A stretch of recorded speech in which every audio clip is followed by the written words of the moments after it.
नमस्कार दोस्तों, मैं शांडिल अनुज। आज दोस्तों कैचअप रूल के बारे में बात करेंगे जो Birpal Singh versus union of India की केस में बताया गया था। इसके पहले और इसके बाद की स्थिति पे थोड़ा सा चर्चा करेंगे और कैचअप रूल क्या है इसके बारे में भी देखेंगे। 1993 में Indira Sahni versus union of India जैसे मंडल केस के नाम से जाना जाता है, इसमें ऑनरेबल सुप्रीम कोर्ट के द्वारा यह हेल्ड किया गया कि प्रमोशन के मामले में रिजर्वेशन नहीं दिया जाएगा और इस बात को, इस जजमेंट को नलिफाई करने के लिए पार्लियामेंट के द्वारा 16 क्लॉज 4A जोड़ा गया और जिनमें यह बात बताई गई कि प्रमोशन के मामले में भी रिजर्वेशन को लागू किया जाएगा और स्टेट को ऐसा लॉ बनाने से मना नहीं किया जा सकता है। बीरपाल सिंह की केस में कैचअप रूल के प्रिंसिपल को लाया गया, जिसे अगेन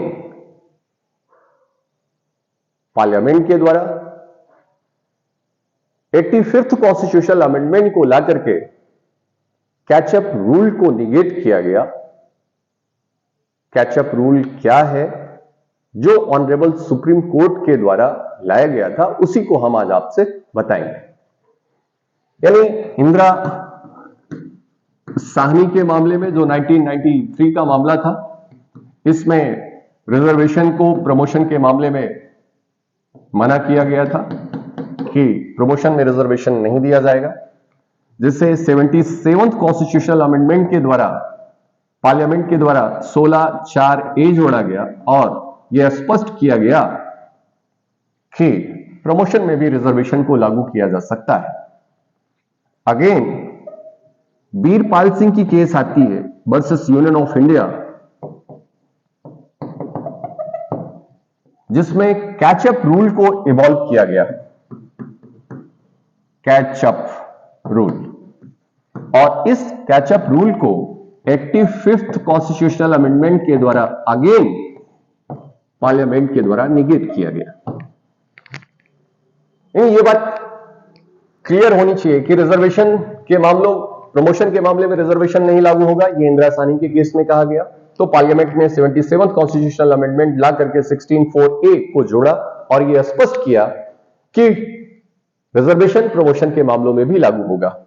अगेन बीरपाल सिंह की केस में कैचअप रूल को लागू किया गया, जिससे फिर पार्लियामेंट के द्वारा 85th कॉन्स्टिट्यूशनल अमेंडमेंट के द्वारा इस कैचअप रूल को निगेट किया गया और कंसीक्वेंशियल सीनियरिटी को लागू किया गया। यह कैचअप रूल क्या है, यह एक एग्जांपल से आप समझ। यक्स एक पोस्ट है जिसमें कैटेगरी सी है, यानी grade C, again grade B, फिर इससे बड़ा ग्रेड ए। यहां पे यदि एक जनरल कैंडिडेट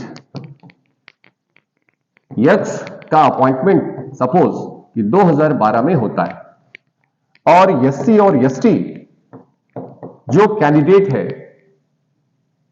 वाई, इसके अपॉइंटमेंट जो है वो 2013 में होता है।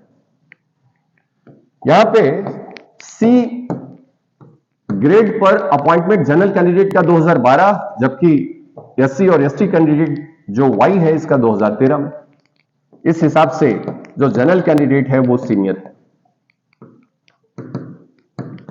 चूंकि 16(4)A में बता दिया गया है कि रिजर्वेशन जो है वो प्रमोशन के मामले में भी लागू होगा, तो वाई कैंडिडेट जो एससी और एसटी कैटेगरी से बिलोंग करता है, इसका प्रमोशन जो है वो जल्दी हो गया, यानी बी ग्रेड पर। और ये सपोज करिए कि 2018 में इसका प्रमोशन हो गया और जनरल कैंडिडेट का बी ग्रेड पर प्रमोशन जो होता है वो 2019 में होता है। तो क्वेश्चन ये है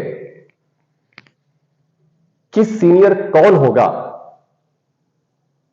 यानी यहां पे यदि प्राइमरी लेवल पर ग्रेड सी पर देखें तो जनरल कैंडिडेट जो है वो सीनियर है, जबकि बी ग्रेड पर एससी और एसटी का कैंडिडेट जो 2018 में ही प्रमोट हो गया है वो सीनियर होगा।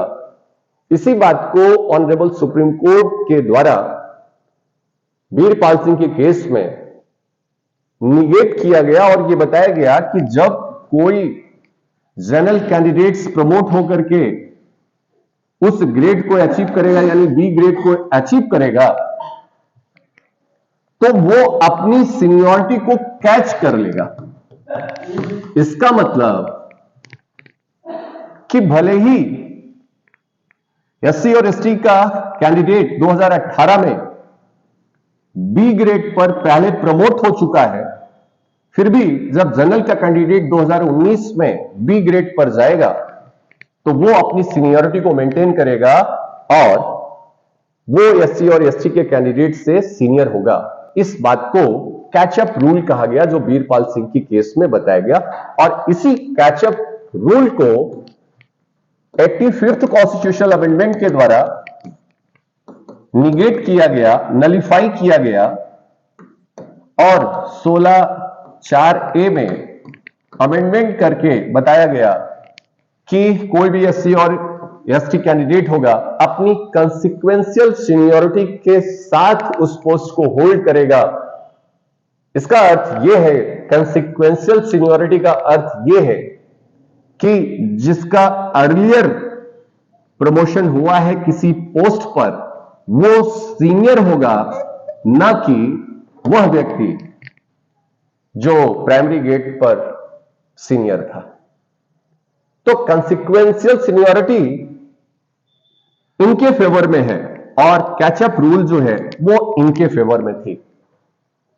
यदि वीडियो आपको अच्छा लगा हो तो लाइक करिएगा, शेयर करिएगा। यदि आपको कोई डाउट हो तो अगेन आप कमेंट करके पूछिएगा। Thank you.